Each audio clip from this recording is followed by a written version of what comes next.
In this video series, we're talking about your devices and the privacy concerns they raise. My name is Courtney and I'm from New Media Rights, an organization that helps individuals understand their legal rights online. So, in the previous videos, we talked about the technology behind how your smartphone, tablet, or other kind of device determines your location in the world. Now, let's talk about where all this information gets collected.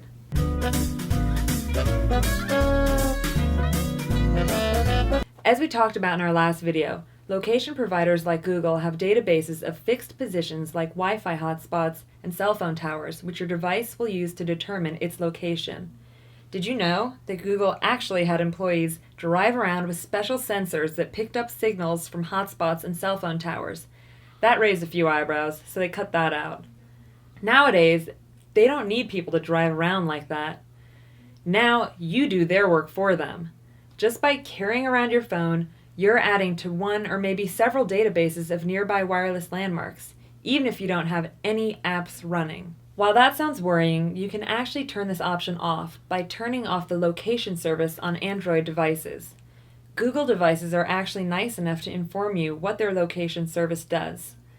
As with everything Apple does, the iPhone location service is a bit more mysterious.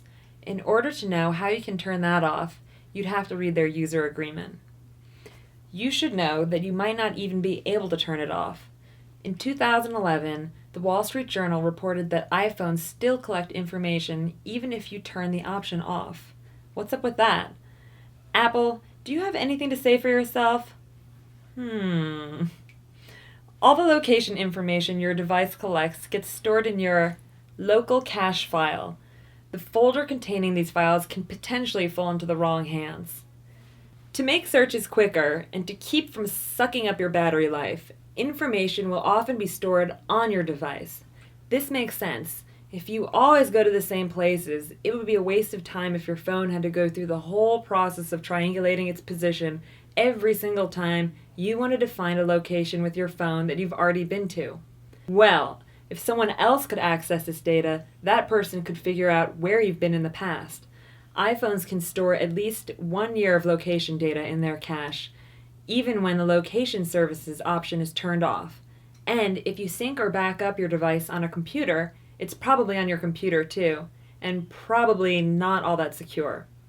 Apparently, Apple is trying to do something about this for its newer phones, but not for its older 2G or 3G devices. Location information also gets stored and tracked by some of the applications you install. If your device has games or other third-party software applications, your location information may be being sent to some of the developers of those games and software in addition to your phone service provider.